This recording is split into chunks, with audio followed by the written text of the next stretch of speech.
ಇನ್ನು ತುಳುನಾಡಿನ ದೈವಕ್ಕೆ ಅಪಮಾನ ಮಾಡಿದ್ರ ಬಾಲಿವುಡ್ ನಟ ರಣವೀರ್ ಸಿಂಗ್ ಅಂತ ಪ್ರಶ್ನೆ. ಯಾಕೆಂದರೆ ಅದು ಬಾಯಿ ತಪ್ಪಿ ಆಡಿರುವ ಮಾತಲ್ಲ. ರಿಷಬ್ ಶೆಟ್ಟಿ ಎದುರಲ್ಲೇ ದೈವಕ್ಕೆ ರಣವೀರ್ ಸಿಂಗ್ ಅಪಮಾನವನ್ನು ಮಾಡಿದ್ದಾರೆ. ದೈವ ಅಂತಲೂ ಹೇಳಕ್ಕೆ ಬಂದಿಲ್ಲ, ದೆವ್ವ ಅಂತ ಹೇಳಿರೋದು. ಕಾಂತಾರ ದೈವವನ್ನು ಸ್ತ್ರೀ ದೆವ್ವ ಅಂತ ರಣಧೀರ್ ಕಪೂರ್ ಕರೆದಿರೋದು. ಅಂದರೆ ದೈವವನ್ನು ಫೀಮೇಲ್ ಘೋಸ್ಟ್ ಅಂತಂದರೆ ಘೋಸ್ಟ್ ಅಂದ್ರೇನು? ದೆವ್ವ ಅಂತ. ಫೀಮೇಲ್ ಘೋಸ್ಟ್ ಅಂತ ಗೇಲಿ ಮಾಡಿರೋದು ನಟ. ಗೋವಾದಲ್ಲಿ ನಡೆದ ಫಿಲ್ಮೋತ್ಸವದ ವೇದಿಕೆಯಲ್ಲಿ ಈ ರೀತಿ ಅವಹೇಳನ ಮಾಡಿದ್ದಾರೆ. ಆ ಸಂದರ್ಭದಲ್ಲಿ ರಿಷಬ್ ಶೆಟ್ಟಿ ಅಲ್ಲೇ ಇತ್ತು. ರಿಷಬ್ಬನ್ನು ಹೊಗಳುವ ಭರದಲ್ಲಿ ರಣವೀರ್ ಸಿಂಗ್ ಮಾಡಿರ್ತಕ್ಕಂಥ ವಿವಾದಾತ್ಮಕ ಮಾತು ಇದು. ಮೊದಲನೇದಾಗಿ ಈ ನಾರ್ತ್ ಇಂಡಿಯನ್ಸ್ಗೆ ಈ ದೈವ ದೇವರು ಇದ್ರ ಬಗ್ಗೆ ಅರಿವೇ ಇರಲ್ಲ. ಏನು ಮಾತಾಡ್ತಾ ಇದ್ದೀನಿ ಅಂತ. ರಿಷಬ್ ನಟನೆ ಅನುಕರಣೆ ಭರದಲ್ಲಿ ರಣವೀರ್ ಮಾಡಿಕೊಳ್ತಕ್ಕಂಥ ವಿವಾದ ಇದು. ರಣವೀರ್ ಮಾಡಿದ ಅಪಹಾಸ್ಯಕ್ಕೆ ಈಗ ದೈವಾರಾಧಕರು ಆಕ್ರೋಶ ವ್ಯಕ್ತಪಡಿಸ್ತಾ ಇದ್ದಾರೆ. ರಣವೀರ್ ಸಿಂಗ್ ಹುಚ್ಚಾಟಕ್ಕೆ ಸಿಡಿದೆದ್ದಿದ್ದಾರೆ ದೈವಾರಾಧಕರು. ನಾ ಹೇಳಿದ್ನಲ್ಲ, ಅದರ ಮಹತ್ವನೇ ಗೊತ್ತಿರಲ್ಲ ಅಂತ ಉತ್ತರ ಭಾರತದವರಿಗೆ. ಆ ಸಿನಿಮಾನ ಒಂದು ದೆವ್ವದ ಸಿನಿಮಾ ರೀತಿಯಲ್ಲಿ ನೋಡಿರ್ತಾರೆ ಅವರು. ಯಾವುದೋ ಒಂದು ಹಾರರ್ ಮೂವಿ ಅನ್ನೋ ಲೆಕ್ಕದಲ್ಲಿ ನೋಡಿರ್ತಾರೆ. ಈ ಬಗ್ಗೆ ಮತ್ತಷ್ಟು ಮಾಹಿತಿ ನನ್ನ ಕೊಲೀಗ್ ಪವಿತ್ರ ಅವರಿಂದ ಪಡ್ಕೊಳ್ಳೋಣ. ಪವಿತ್ರ, ಈ ಉತ್ತರ ಭಾರತೀಯರಿಗೆ ದೈವ ದೇವರು ಇದ್ರ ಮಹತ್ವಗಳೇ ಗೊತ್ತಿರಲ್ಲ. ಈ ತುಳುನಾಡಿನ ಆಚರಣೆಗಳ ಮಹತ್ವ ಅರಿತವರಲ್ಲ ಅವರು.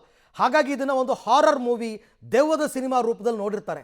ಅದರ ಅರಿವಿಲ್ಲದೆ ಆಡಿರ್ತಕ್ಕಂಥ ಮಾತಾ ಇದು ಅಂತ. ಅರವಿಂದ್ ಹಾಗೆ ಹೇಳೋದಕ್ಕೆ ಬರೋದಿಲ್ಲ. ಯಾಕಂದ್ರೆ ಆತ ಒಂದು ಸಿನಿಮಾವನ್ನ ನೋಡಿದಾಗ ಅದರ ಮೂಲ ಕಥೆ ಏನಿದೆ ಅನ್ನುವಂಥದ್ದು ಅವ್ರಿಗೂ ಕೂಡ ಗೊತ್ತ.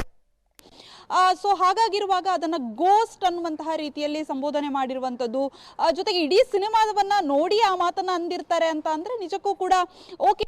ರಣವೀರ್ ಸಿಂಗ್ ಮಾತನಾಡಿರುವಂಥದ್ದು ಅದಕ್ಕೆ ಸಾಕಷ್ಟು ಆಕ್ಷೇಪಗಳು ಕೇಳಿ ಬರ್ತಾ ಇದೆ. ಜೊತೆಗೆ ಅದನ್ನ ಕೆಟ್ಟದಾಗಿ ಅನುಕರಿಸೋದಕ್ಕೆ ಹೋಗಿದ್ದಾರೆ ವೇದಿಕೆ ಮೇಲೆ.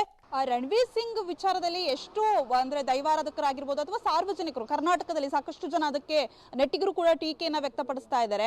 ಇನ್ನೊಂದು ಕಡೆ ರಿಷಬ್ ಅವ್ರದ್ದು ಕೂಡ ತಪ್ಪಿದೆ ಅನ್ನುವಂತಹ ಮಾತುಗಳು. ಯಾಕಂದ್ರೆ ವೇದಿಕೆಯಲ್ಲಿ ಅಷ್ಟು ಕೆಟ್ಟದಾಗಿ ಅದನ್ನ ಅನುಕರಣೆ ಮಾಡಿರುವಂಥದ್ದು, ಜೊತೆಗೆ ಗೋಸ್ಟ್ ಅನ್ನುವಂತಹ ಪದವನ್ನ ಪ್ರಯೋಗ ಮಾಡಿದಾಗ ರಿಷಬ್ ಅದನ್ನ ಕರೆಕ್ಷನ್ ಮಾಡ್ಬೋದಾಗಿತ್ತು. ಅದರ ಬದಲಾಗಿ ರಿಷಬ್ ಅವರು ಮೊದಲ ಸಾಲಿನಲ್ಲೇ ಕೂತ್ಕೊಂಡಿರ್ತಾರೆ.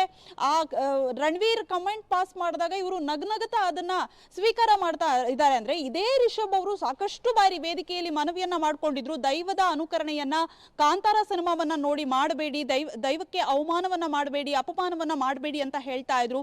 ಸೊ ಅದೇ ರಿಷಬ್ ಅವರು ದೈವವನ್ನ ದೆವ್ವ ಅಂತ ರಣವೀರ್ ಅವರು ಕರೆದಾಗ ಅಥವಾ ವೇದಿಕೆಯ ಮೇಲೆ ಅದನ್ನ ಕೆಟ್ಟದಾಗಿ ಫೀಮೇಲ್ ಗೋಸ್ಟ್ ಅನ್ನುವಂತಹ ರೀತಿಯಲ್ಲಿ ಕರೆದಾಗ, ಕೆಟ್ಟದಾಗಿ ಅನುಕರಣೆ ಮಾಡೋದಕ್ಕೆ ಹೋದಾಗ ಅದನ್ನ ಖಂಡನೆ ಮಾಡಬಹುದಾಗಿತ್ತು. ವೇದಿಕೆಯಲ್ಲೇ ಖಂಡನೆ ಮಾಡಿ ಕ್ಲಾರಿಟಿ ಕೊಟ್ಟಿದ್ರೆ ರಿಷಬ್ ದೊಡ್ಡವರಾಗ್ತಾ ಇದ್ರು.